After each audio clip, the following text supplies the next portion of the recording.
eh. Ako nagpapasalamat ako may lumabas na ganun. Hindi na ako yung naging ganun. Kaya nga nag-aklas ako eh kasi battle rapper na si Aklas. Bakit nga ba umalis sa flip-top?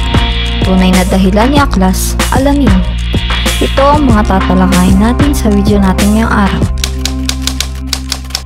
Muli na namang nayanig ang buong battle rap scene sa ginawang pagtira ng MC na si Apex kay Enigma at sa flip-top.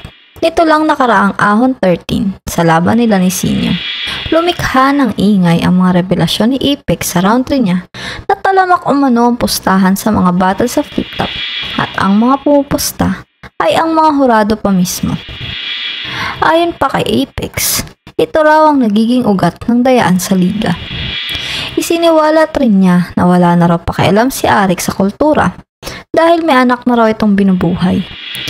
Ito raw ang dahilan kung bakit umaalis at nauubos na ang mga magagaling na MC sa flip-top.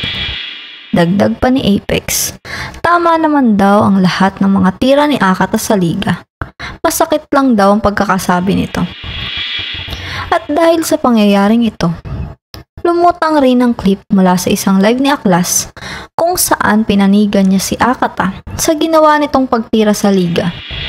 Kung tutuusin ay kulang pangaraw ang lahat ng binitawan ni Akata kumpara sa tindi ng inabot nitong pambubuli mula sa kapwa nitong mga MC. Sa kaparehong live ni Aklas, sinabi niyang tama lang daw na may isang nagkalakas ng loob na isiwalat ang tungkol sa tunay na mga nangyayari sa loob ng liga. Itinuturo ring dahilan ni Aklas ang hindi magandang palakad kaya siya umalis sa flip-top. Taliwas naman ito sa mga nauna niyang pahayag na gusto muna niyang mag-focus sa paggawa ng maraming music, sa pagtutour sa buong bansa at sa business nito.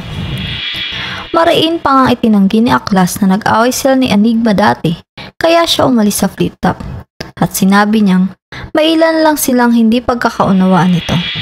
Hindi raw niya ito gagawin kay Arik dahil malaki raw ang naging impluwensya nito sa kanya kung paano mas lumawak pa ang pag-iisip niya ngayon. sabi nung iba, kaya natanggal ako sa flip-top kasi nag-away nga kami ni Enigma. Bakit ko gagawin yun? Eh, mentor ko yan. Anong masasabi mo kay Akata? Magaling siya. Para sa akin, deserve nila lahat yun. Kulang pa yun, tol. Ang mga palalait nila kay Akata, mga pambubuli nila kay Akata, kulang pa yun, tol. Ako, nagpapasalamat ako may lumabas na ganun eh. Hindi na ako yung naging ganun. At least ibang tao na yung gumawa. At least malalaman nyo kung ano yung katotohanan. Pero syempre, hindi pa rin kayo maniniwala. Basta kami sa loob, alam namin ang sistema. Galing ako sa loob eh. Ay, yung mga nasa labas, hindi nyo alam ang sistema. Kaya nga nag-aklas ako eh, kasi ang pangit na sistema. Kaya ako naging ganun ba si Akata? Hindi mo siya masisisi, brother. Bakit siya naging ganun? Wala tayong magagawa. Eh, hindi mo masisisi kung bakit may mga galit, may mga nag-aaklas. Kasi nga sa sistema nga, sa pangit na sistema, wala naman kayong alam sa loob eh. Madali lang sa inyo magsalita ng ganyan kasi hindi nyo naman alam eh. Samantala, sa kaparehong live ni Aklas, tila nagbago naman ang ihip ng hangin ng may isang fan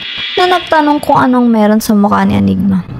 Panoorin ang maikling pahayag ni Aklas tungkol dito. Dami ba talaga tigyawat si Enigma? Ito alam, brother, taka sa event bukas, tapos magpa-picture ka, tapos i-zoom mo, zoom video, para makita mo kung ano ba talaga yun sa mukha niya. Ha? May event sila bukas, pinaplug ko pa sila, diba? Sila ba, pinaplug ba nila event ko? Hindi! Ako, inaaya ko pa kayong pumunta sa event nila, mabait ako eh.